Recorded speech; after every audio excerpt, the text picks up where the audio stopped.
And what's happening in Palestine, we all must have seen that clip where general Israeli public normal citizens are given the weapons to practice on the normal human beings, on the citizens of Palestine, to practice their firing abilities, to practice their weapons. Allahu, Allahu, Allahu, Allah.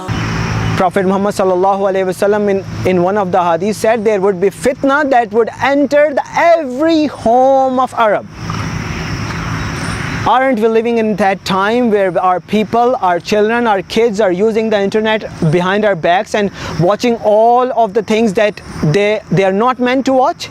They are learning the things they are not meant to learn, and they are showing their allegiance. They are becoming the kids of the West, living in our homes. So we think that we are living in the peaceful times, but we are living in the times where even the most peaceful people are not spared from fitna. They are not spared from zulm. And apart from the places, most of the places on this earth are in a state of war. What's happening in Yemen? The children are dying out of hunger. And who's killing them? Their own brothers, the Arabic brothers, their own Muslim brethren. They're killing them. They're making them starve. And what's happening in Palestine?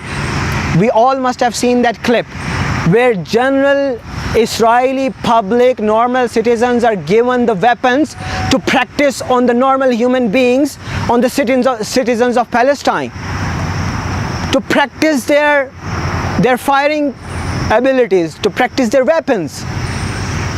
We're living in a time where one of the Muslim leaders, Saddam Hussein, whatever your views are about him, but he was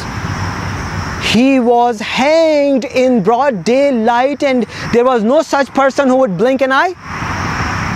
And what happened in Libya? Muammar Gaddafi, he was dragged out of a hole and then killed. What happened in Egypt? The elected president was taken down and then hanged. And what is happening at all those places? Whose government is in Libya? Whose government is in Iraq? Whose government is in Syria? Who's in power in Egypt? All those places now belong to Taghut. All those places, our brothers and sisters are being killed, and there is nobody to bat an eye. Before the advent of these political democratic system in this world, we used to be one nation. There was one Sultanatul Osmania, and the other people that were in India, that was the Islamic Sultanate of Mughal Empire. So my brothers and sisters, my point is, we have been divided and we have been given such beautiful slogans that we think the things that are worst for us, we imagine them as they are best for us. So this is the time, this is the era where there is zulm everywhere. We are living in a time there is hardly any hope. So we must be expecting, and this is not me saying, according to Dr. Israr Ahmad, very well-known Islamic scholar, he said several years ago, I think more than a decade or two ago, that he believed that Imam al-Mahdi must have born. So if Imam al-Mahdi was born back then, he must be of age right now to appear any time.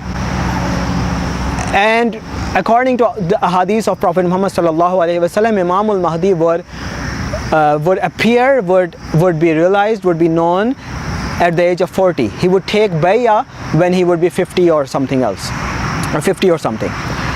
So Imam al-Mahdi must be here anytime soon, and our topic today is not Imam al-Mahdi. The point is, when Imam al-Mahdi would appear, he would fill the earth with justice and Allah's rahmah like it was never before, and like it was filled with zulm and the trial and the tribulations.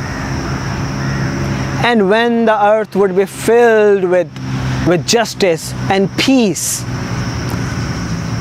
then according to the hadith of Prophet Muhammad sallallahu alaihi wasallam, the earth would pop its treasures.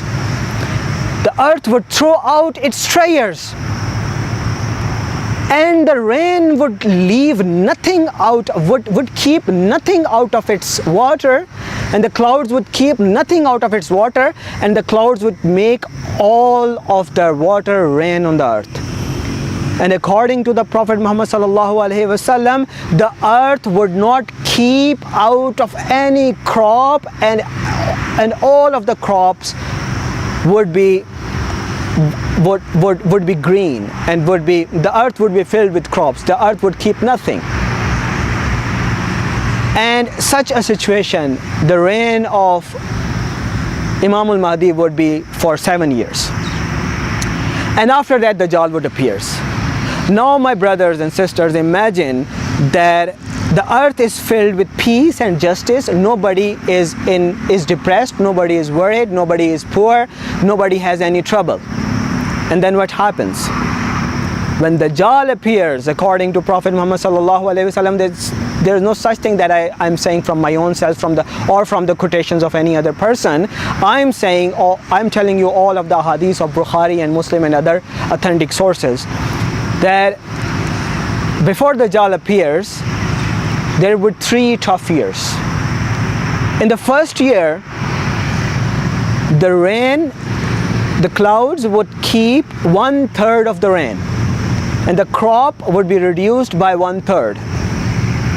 And in the second year, 2 parts out of the 3 rain would be stopped, and the 2 parts out of the 3 the crop would be stopped. And in the third year, there would be no rain and there would be no crop. There would be qahat. There would be drought everywhere.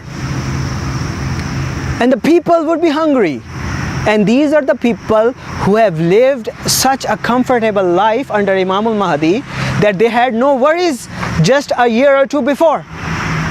The people are hungry and they are comfortable, and they have no practice or expectation of a tough life.